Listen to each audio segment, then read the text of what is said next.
A gente entrou num novo bloco, que é o bloco de citologia.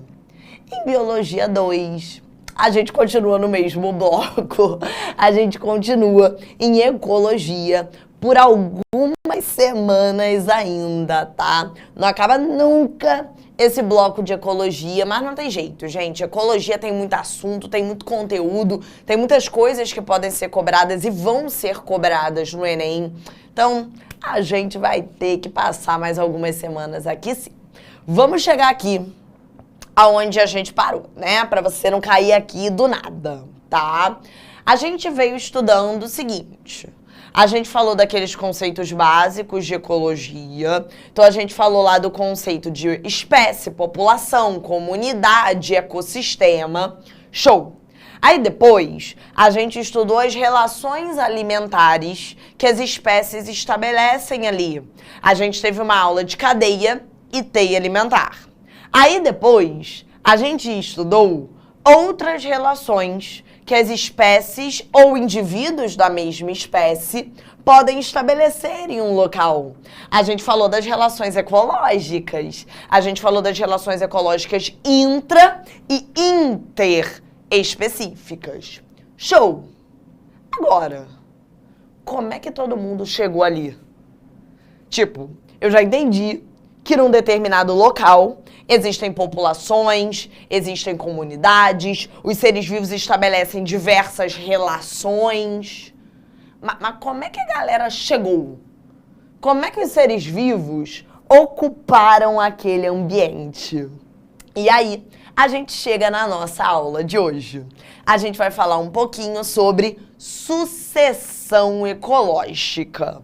Camila, o que eu estudo então quando eu estudo sucessão ecológica? Calma, eu vou te definir e aí depois eu vou explicando melhor.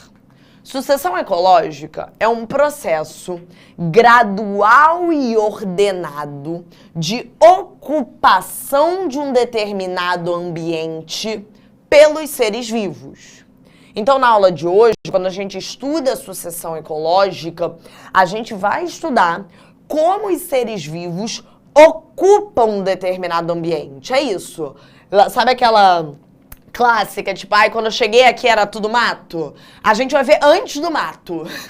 Quando eu cheguei aqui não tinha nada. É isso. Como é que os seres vivos vão ocupar um determinado local? E aí observa essa definição. Esse processo, ele não é bagunça. Ele é gradual e ordenado. Ou seja, os seres vivos, eles não chegam todos ao mesmo tempo. Eles não chegam aleatoriamente no local. Percebem? É um processo gradual e ordenado. Ou seja, os seres vivos, eles vão chegando aos poucos. É gradual, é lento e é ordenado. Existe uma ordem correta da chegada dos seres vivos. Entende? É isso que você vai aprender hoje. Você vai aprender esse processo gradual e ordenado. Você vai aprender como os seres vivos ocupam um determinado ambiente. E eu quero que vocês lembrem isso. É de forma lenta, é gradual. Tá vendo? Olha quantos anos. É gradual e existe uma ordem de ocupação. Existem dois tipos de sucessão ecológica: primária e secundária. A gente vai focar, a aula de hoje, na sucessão ecológica primária, gente. Se você entender sucessão ecológica primária, você entende sucessão ecológica secundária em 1 minuto, tá? Porque vai ser uma pequena diferença. Então, foque em sucessão ecológica primária e depois vai ser moleza entender a secundária.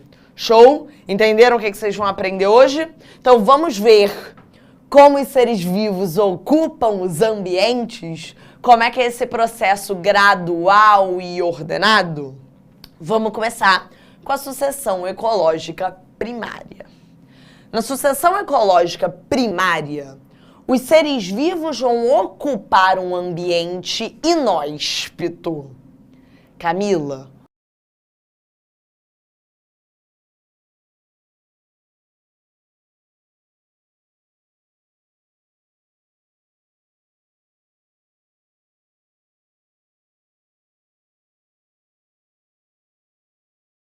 O que é um ambiente inóspito?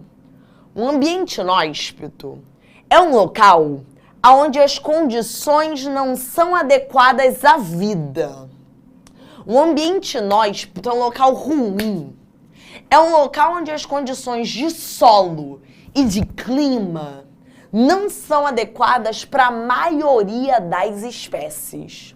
Um local inóspito é um local onde a maioria das espécies não conseguiria sobreviver. Essa é a ideia. É um local onde as condições ambientais elas são muito ruins. As condições de solo, as condições de clima, elas não são favoráveis para a maioria das espécies. Deixa eu te dar um exemplo de local inóspito. Imagina uma rocha nua. Imagina uma pedra. Uma pedra. O pessoal da geografia não gosta muito que a gente fale pedra. Uma pedra. Imagina uma pedra. Isso aqui. Isso aqui é um local inóspito. Imagina uma pedra, uma rocha, uma montanha nua. Vocês conseguem enxergar que isso é um local inóspito? Vocês conseguem enxergar que as condições aqui são péssimas? Primeiro, não tem solo aqui.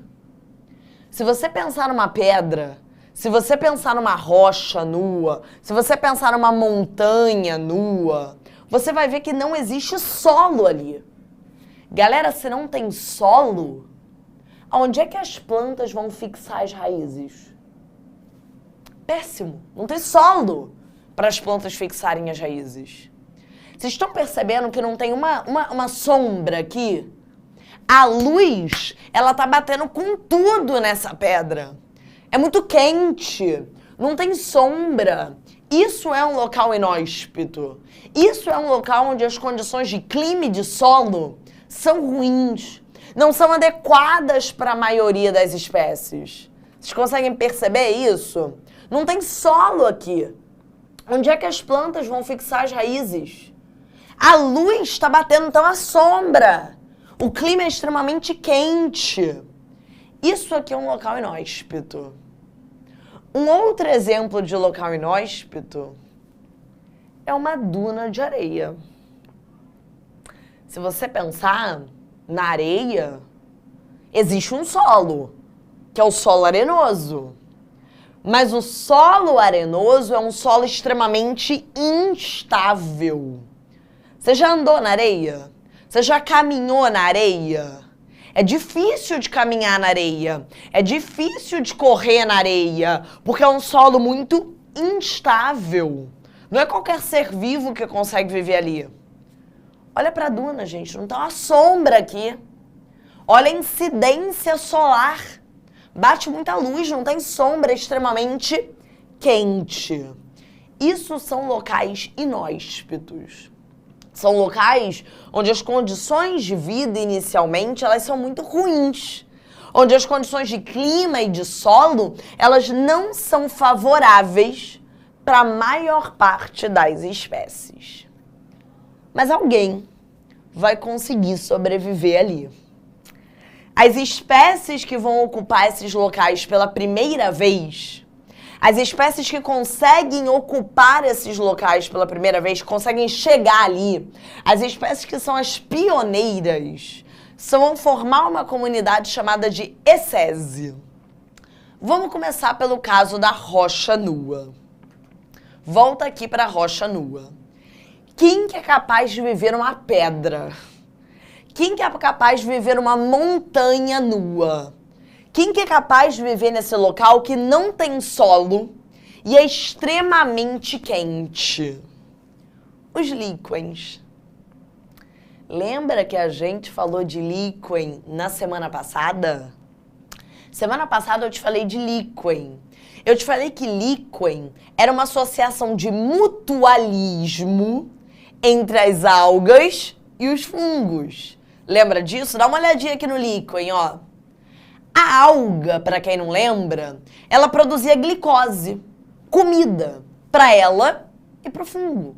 Então a alga, ela aproveita a energia da luz para produzir alimento para ela e para o fungo. Olha que maneiro. Se você parar para pensar, o líquen, ele é meio que autossustentável. O líquen, ele não precisa pegar o alimento do ambiente. Tá tudo bem para ele viver nesse local inóspito. Tá tudo bem para ele ocupar essa pedra. Olha aqui o líquen, pioneiro, chegando aqui nessa pedra. Porque assim, a alga vai usar essa luz que tá batendo para produzir alimento, glicose para ele, para o fungo. E aí vem o pulo do gato.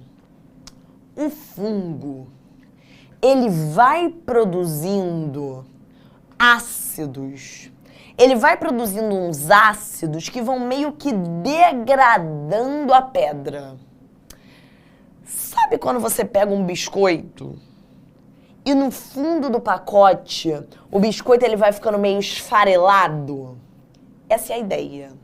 O fungo do líquen, ele vai produzindo uns ácidos que vão meio que corroendo a rocha, esfarelando a rocha. E isso vai ajudando a criar um solo. Volta para o que eu falei com vocês. Por que que a rocha, por que que uma pedra era um lugar inóspito? Porque a condição de vida aqui era muito ruim. Por que que era muito ruim? Porque a condição de clima e de solo não eram favoráveis. Batia muita luz, né? Então era muito quente. E não existia um solo. Para o líquen, isso não é um problema. A alga, ela vai usar essa luz para produzir glicose e alimento para ela e para o fungo. E o fungo, ele vai produzindo esses ácidos que vão corroendo essa rocha. E aí vai surgindo um solo. Vocês estão percebendo que a condição ambiental, ela está melhorando um pouquinho? Antes não tinha solo. Conforme esse fungo, conforme esse líquen, ele vai corroendo, esfarelando a rocha, vai surgindo aqui um pequeno solo, tá? O pessoal que tá perguntando como é que ele chega ali. Os líquens, a gente vai ver mais pra frente, gente, eles são levados pelo vento. Os esporos, que são as estruturas de dispersão, são levadas pelo vento de um lugar pro outro. Agora que existe um solo, gente, podem chegar pequenas plantas. Agora que existe um pouquinho de solo, já podem chegar umas plantas bem pequenininhas, que vão usar esse solo para fixar as raízes, para absorver água e sais. Essas plantas pequenininhas, conforme elas forem morrendo, elas vão ajudando a gerar mais solo. Conforme essas plantas pequenininhas morrem, elas vão sendo incorporadas nesse solo. Então o solo já fica um pouquinho maior. E aí podem chegar plantas maiores, tipo arbustos. E aí repara que esses arbustos já começam a fazer uma sombra. Então o clima, ele vai ficando mais ameno. Então podem chegar mais plantas, que vão fazendo mais solo, que vão fazendo mais sombra. Cada vez o solo vai aumentando, cada vez o clima vai ficando mais ameno. Percebe como a qualidade, as condições ambientais vão ficando cada vez maiores. E aí essas plantas possibilitam chegarem plantas maiores, plantas com frutos, que de repente até atraem animais. Eu quero que vocês vão percebendo essa mudança, essa ocupação gradual e ordenada. De início, não tinha nada. De início ali naquela rocha, não tinha nada. Era um ambiente inóspito. As condições de clima e de solo não eram favoráveis. Não tinha solo. O clima era extremamente quente. Não tinha sombra, batia muita luz. Quem é o primeiro a entrar? Quem é a primeira espécie a chegar? Quem é a espécie pioneira que vai formar ali a ecese? Os líquens. O líquen é o primeiro a chegar ali. O líquen, a alga do líquen, vai aproveitar essa luz para produzir alimento, para ela e para o fungo. O fungo vai produzir ácidos que vão corroendo, ó, esfarelando a rocha. Vai surgir um solo. Esse solo vai permitir a chegada de pequenas plantas. Ó, estão chegando plantinhas bem pequenas. Mas essas plantinhas que estão chegando menores, elas já vão ajudando esse solo a ficar maior. Elas vão morrer. Então elas vão ser incorporadas ali no solo. E aí o solo já fica maior, já podem chegar arbustos, que vão fazendo uma sombra. Então o clima vai ficando mais ameno. Podem chegar plantas maiores, que vão fazer ainda mais sombra. Podem chegar plantas com frutos, esses frutos vão atraindo animais. E por aí vai. Então, ao longo do tempo, conforme as condições ambientais vão melhorando, novas espécies vão chegando. Essas espécies que vão chegando são as chamadas comunidades intermediárias ou séries. Ok?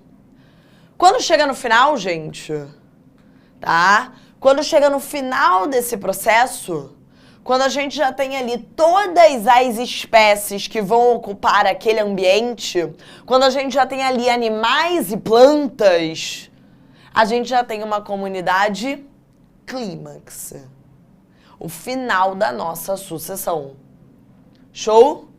Tranquilo, gente? Diogo tá perguntando ali, ó. A Amazônia é um exemplo disso? Sim, Diogo. Um dia a Amazônia não era nada. Um dia a Amazônia já foi um ambiente inóspito. Há milhares de anos atrás, a Amazônia era um local inóspito. Tudo começou assim. E hoje, a Amazônia é uma comunidade clímax. Já tem ali todas as espécies de animais e plantas que devem ocupar aquele ambiente. Todos os biomas que a gente aprende são comunidades clímaxes. Já estão no final da sucessão. Pegaram a ideia, gente? De boa, tá? Agora, falei com vocês que tinha um outro ambiente inóspito, que eram as dunas. Lembra? Por que que a duna era um ambiente inóspito? Por que que as condições ali de clima e de solo não eram favoráveis? Primeiro, o solo arenoso. O solo arenoso é um solo extremamente instável. Segundo, não tem uma sombra. Bate muita luz. O clima é extremamente quente. Mas tem alguém que vai viver ali. A espécie pioneira, a primeira espécie a ocupar esse local inóspito, a espécie que começa o processo de sucessão, a espécie que a gente vai chamar ali de ecese, são as gramíneas. Sim, a grama, tá? A grama, gente, é uma planta interessantíssima. Por quê? Porque as gramíneas, tá? Para elas, tudo bem viver nesse ambiente com muita luz e muito seco. As gramíneas, elas se adaptam muito bem a essas condições ambientais extremas. Elas sobrevivem muito bem nesses solos mais secos, como é o solo arenoso, e elas sobrevivem muito bem nesses ambientes onde bate muita luz, onde é muito quente. Então, tudo bem para a grama viver nesse ambiente quente e seco. Não é um problema para ela, tá? Então, as gramas, né, as gramíneas vão chegando ali, vão ocupando esse ambiente. Observa, gente, duas coisas. Primeiro, a raiz da grama ajuda a estabilizar esse solo. Lembra que o grande problema do solo arenoso era que ele era um solo extremamente instável. A raiz da grama ajuda a dar estabilidade para esse solo. Além disso, repara como a grama começa a fazer, ó, sombra. E se ela começa a fazer sombra, o clima vai ficando mais ameno. E aí, podem chegar agora plantas menores. Plantas que vão conseguir aproveitar agora que o clima está mais ameno, que o solo está mais estável. Essas plantas vão deixando o solo ainda mais sombreado, ainda mais estável. E aí podem chegar plantas maiores, que vão deixando aquele ambiente ainda mais estável, ainda mais fresco. E aí podem chegar animais. Então, ao longo do tempo, vão chegando novas espécies. Conforme as condições ambientais vão melhorando, vão chegando as comunidades séries. No final, quando todo aquele espaço já está ocupado por diferentes espécies de animais e plantas, a gente atinge a comunidade clímax. Tranquilo, gente? Agora que vocês entenderam a ideia, eu queria montar com vocês um gráfico. Esse gráfico aqui. Eu não queria que vocês decorassem esse gráfico. Eu queria realmente que vocês entendessem, porque tem um sentido. Se você percebeu essa ideia da ocupação gradual e estável, se vocês perceberam essa ideia da ocupação gradual e ordenada, vocês conseguem montar isso aqui. Vem cá. Então, vamos pensar em um gráfico onde a gente trabalhe diferentes fatores de acordo com o tempo de sucessão. Ok? Vamos pensar juntos. O primeiro fator que eu quero que vocês pensem é a biodiversidade. Vamos lá, pensa comigo. Biodiversidade é a diversidade dos seres vivos daquele local ao longo do processo de sucessão. Para vocês, a biodiversidade, a diversidade de espécies, ela aumenta ou ela diminui? Para quem está na dúvida. Volta para cá para quem está na dúvida. De início, não tinha nada na rocha. De início, não tinha ninguém. De início, era um local inóspito, vazio. O primeiro a chegar foi o líquen. Porque o líquen era o pioneiro, era a espécie que conseguia sobreviver ali. A alga aproveitava a luz para produzir glicose, para ela ir para o fungo. O fungo ia corroendo a rocha e ajudando a gerar um solo. A partir do momento que surge o solo, podem surgir pequenas plantas que vão fazendo sombra. E aí o ambiente vai ficando mais fresco, vão surgindo arbustos, plantas maiores, plantas com frutos, animais. Ao longo do processo de sucessão, a diversidade de seres vivos aumenta. De início não tinha nada. No final, olha quantas plantas e espécies de animais tem. Mesma coisa na duna. De início não tinha nada. Era um local inóspito, vazio. O primeiro a chegar ali foi a grama, espécie pioneira. A grama deixou o solo estável, a grama fez sombra, o clima ficou mais fresco, chegaram plantas menores, depois plantas maiores, depois animais. Ao longo do processo de sucessão, vem pra cá, a biodiversidade, galera, ela aumenta. Até o ponto que ela chega ali no máximo. Já tem todos os seres vivos que deveriam estar ali. Mas ao longo do processo, a diversidade ela vai aumentando. Outro fator. Biomassa. A biomassa é o peso dos indivíduos que estão ali. Quanto mais seres vivos tem em um local, mais biomassa tem. Pensa comigo. Ao longo do processo de sucessão, a biomassa aumenta ou diminui? Novamente, quanto maior a quantidade de seres vivos, maior a biomassa. Ao longo do processo de sucessão, a biomassa aumenta ou diminui? Olha pra cá, gente. De início, não tinha nada. Não tinha ser vivo nenhum. O primeiro a chegar foi o líquen. O líquen começou a melhorar as condições. chegaram pequenas plantas, chegaram arbustos, chegaram plantas maiores, plantas com frutos, animais. Olha como a quantidade de seres vivos aumentou, gente. De início só tinha o líquen. Agora olha aqui no clímax, olha no final. Olha como a quantidade de seres vivos aumentou. Então a biomassa aumentou também. Mesma coisa aqui. No início não tinha nada. Olha como a quantidade de seres vivos aumentou. Então a biomassa aumenta também. Beleza? Agora vamos lá. Vamos para os dois eixos mais complicados. O que acontece com a produtividade primária bruta, ou PPB?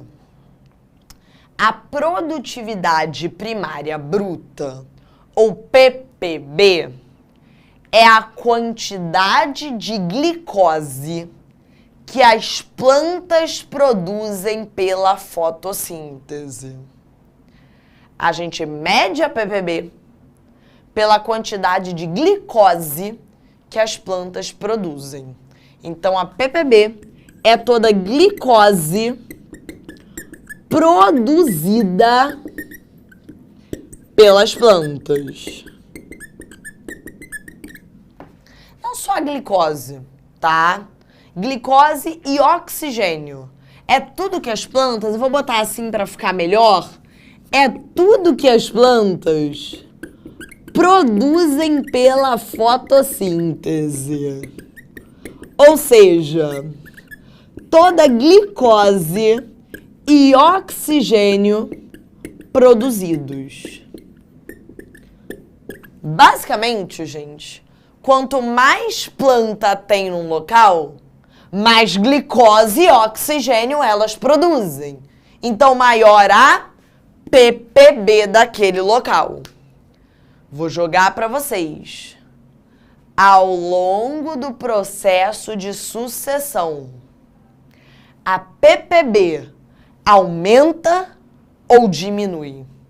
A produtividade primária bruta, a quantidade de glicose e oxigênio que as plantas produzem, aumenta ou diminui? Olha para cá. Olha para cá. De início, não tinha nada. O primeiro a chegar foi o líquen, certo? De início, galera, só tinha a bendita da alga do líquen produzindo glicose e oxigênio. De início só tinha ela. De início só tinha a coitada da alga lá dentro do líquen produzindo glicose e oxigênio. Tá? As condições ambientais foram melhorando. Foram chegando pequenas plantas, arbustos, plantas maiores, plantas com frutos. Ao longo da sucessão, olha como a quantidade de planta aumentou. Aqui só tinha a alga do líquen fazendo fotossíntese. Olha quantas plantas tem agora fazendo fotossíntese. Olha quantas plantas tem agora produzindo glicose e oxigênio. A PPB aumenta. Mesma coisa na duna, gente. De início, quando você olha lá para a duna, não tinha nada. De início, o primeiro a chegar, o pioneiro, foi a grama. A gramínea era a única coisa que tinha ali fazendo fotossíntese, produzindo glicose e oxigênio. Ao longo do processo de sucessão, a quantidade de plantas aumentou. De início, só tinha grama. Olha a quantidade de plantas que tem no final. Olha a quantidade de plantas produzindo glicose e oxigênio. A produtividade primária bruta aumenta. Show? Ao longo do processo de sucessão, vão chegando mais plantas. Se vão chegando mais plantas, tem mais plantas produzindo glicose e oxigênio. Então, tem mais produtividade primária bruta, PPB. Show. E pra gente fechar, o que acontece com a produtividade primária líquida. A produtividade primária bruta, a PPB, é tudo que as plantas produzem. É todo glicose e oxigênio que elas produzem. A produtividade primária líquida é tudo que sobra depois que as plantas e os animais consumiram. É como se fosse, gente, o nosso salário. Vocês já devem ter escutado sobre salário bruto e salário líquido. É a mesma ideia. O salário bruto é o salário lá que você ganha. O salário líquido é o que sobra do teu salário depois que você desconta todos os impostos. O salário líquido é o que de fato sobra. É o que de fato você tem para usar depois que tudo foi descontado. Tá? Então, a produtividade primária líquida é o que sobra, vamos botar assim, depois do consumo. É o que sobra depois que as plantas e os animais consumiram, tá? Ao longo do processo de sucessão, a produtividade primária líquida, o que sobra de glicose e oxigênio, aumenta ou diminui? Vamos lá. Ao longo do processo de sucessão, a quantidade de plantas aumenta. A gente viu isso. Comparando o início com o final, a quantidade de planta aumenta. Então, tem mais planta produzindo glicose, tem mais planta produzindo oxigênio. Então, a PPB, a produtividade bruta, aumentou. Mas vocês concordam que também tem mais planta e animal consumindo? Ao longo do processo de sucessão, também tem muito mais planta e também os animais consumindo essa glicose e oxigênio. Ao longo do processo de sucessão, o que vai sobrando vai tender a zero. Quando a produtividade líquida, quando o que sobra tende a zero, a gente chegou no final da sucessão. A gente atingiu a comunidade clímax. Numa comunidade clímax, no final da sucessão ecológica, o que sobra de glicose e oxigênio, depois que as plantas e os animais consumiram, tende a zero. A comunidade clímax consome tudo que as plantas produzem. As plantas e os animais que estão ali vão consumir toda a glicose e oxigênio produzidos. É aquela história, gente. É o que eu falo sempre para os alunos, né? O exemplo que eu sempre dou. Vamos supor o seguinte. Eu começo a trabalhar. Tá? Eu começo a trabalhar, eu começo a ganhar muito dinheiro. Então, de início, eu tava dando 5 tempos de aula. Agora eu tô dando 40 tempos. Então, o meu salário, o dinheiro que eu tô produzindo, ele tá aumentando. Tô ganhando mais dinheiro. Show de bola. Mas eu também começo a gastar mais. Entende? Porque aí eu começo a ter que pedir comida de aplicativo, porque eu não tenho mais tempo para cozinhar. Eu começo a ter que me deslocar de carro e gastar com gasolina, porque eu vou de um lado para o outro. Então, o que eu tô consumindo também tá aumentando. Então, o que vai sobrar, às vezes, no final do mês, se eu não tiver cuidado, vai tender a zero. Essa é a ideia, tá? Um casal, ele pode ganhar muito. O salário dos dois pode ser um salário excelente. Você pode ter um casal ali ganhando 6 mil reais por mês. Mas se eles tiverem 5 filhos, o que sobra vai tender a zero. É a mesma ideia. Eu tenho muita planta ali. Eu tenho muita planta produzindo glicose e oxigênio. A PPB é altíssima. Mas eu também tenho muita planta e animal consumindo.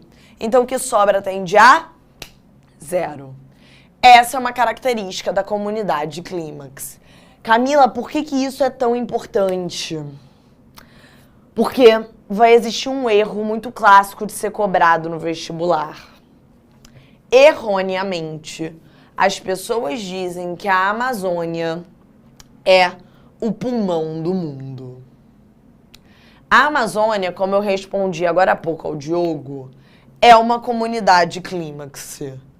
A floresta amazônica é uma comunidade clímax.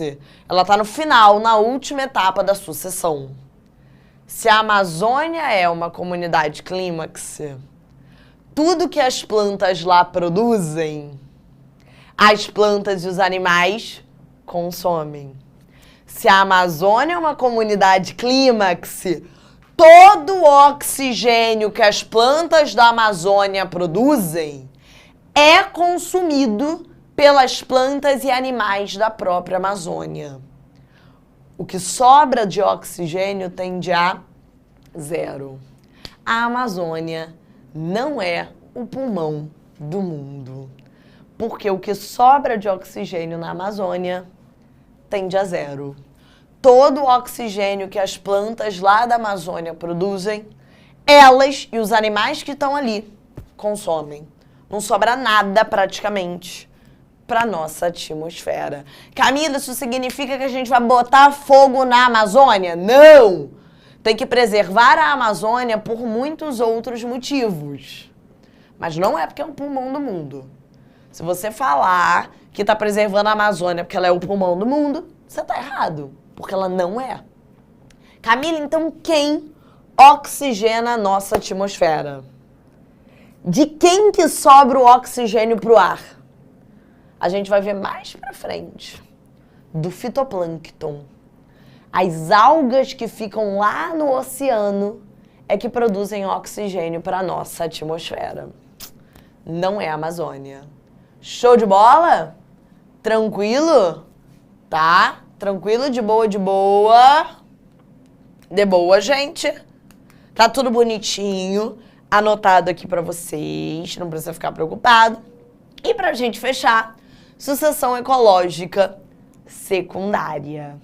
Qual a diferença da sucessão primária para secundária? Na sucessão ecológica primária, lembra que eu te falei que as espécies pioneiras, elas iam ocupar um local inóspito. Para ser sucessão primária, os seres vivos tinham que ocupar ali um local, tá? Onde as condições de clima e de solo fossem muito ruins, tá bom? Tipo uma duna, tipo uma rocha, uma pedra. Na sucessão ecológica secundária, tá?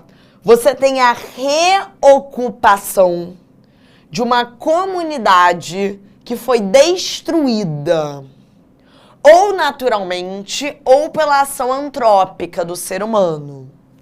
Em geral, esse é um processo muito mais rápido, tá? Porque essa destruição não chega a deixar aquele local inóspito. Em geral, ainda sobram algumas plantas, ainda tem solo. Então, o processo de sucessão secundária é muito mais rápido que o de primária. Por exemplo, tá? A gente vai ver, daqui a pouquinho, a gente vai ter uma aula de biomas. A gente vai falar de cerrado. O cerrado é um bioma que pega fogo espontaneamente, tá? Espontaneamente. O cerrado, ele pega fogo. Então, o cerrado, ele é uma comunidade clímax que, naturalmente, vocês vão ver, pega fogo, tá? O fogo do cerrado, como ele é um fogo, é uma queimada natural, ele vai queimar ali. Mas as plantas, elas têm uma certa proteção a essas queimadas. Então, muitas plantas sobrevivem. O solo sobrevive. Então, depois que o fogo apaga, o cerrado, ele se reestabelece. As plantas que estão ali ajudam a deixar o ambiente próprio para, novamente, o cerrado se reestabelecer. O solo que está ali vai ajudar o ambiente a se reestabelecer. Esse processo de reestabelecimento é a sucessão ecológica secundária, tá? Não precisa ser só no cerrado, tá, gente? Qualquer comunidade clímax isso pode acontecer. Então, sei lá, você tem uma determinada floresta, uma comunidade clímax. vai ali e passa um furacão. Destrói tudo. Mas ainda sobrou solo, ainda sobraram algumas plantas. Aquela comunidade vai se reestabelecer depois da destruição. Sucessão ecológica secundária. Normalmente é um processo bem mais rápido, porque o ambiente ele não volta a ser inóspito. Ainda vai ter solo, ainda vão ter sobrado algumas espécies. Então costuma ser um processo de sucessão bem mais rápido do que a sucessão primária. Tranquilo, gente? De boa? Tem questão para vocês fazerem. Deixei várias. Desde questões mais simplesinhas assim, tipo essa aqui, tá? Até umas questões de gráfico mais complicadas, essa aqui do Enem, que é bem legal, para vocês verem como é que isso pode cair. Queria muito que vocês fizessem, tá? Tá tudo com gabarito. Botei bastante questão no material para vocês praticarem, para vocês estudarem. Dei uma moral para ecologia, hein, gente? Não esqueçam que cai muito, tá bom? Um grande beijo, espero que vocês tenham gostado aí da aula. Boa aula aí depois de filosofia e sociologia, nunca me lembro qual é qual aí. Hoje é?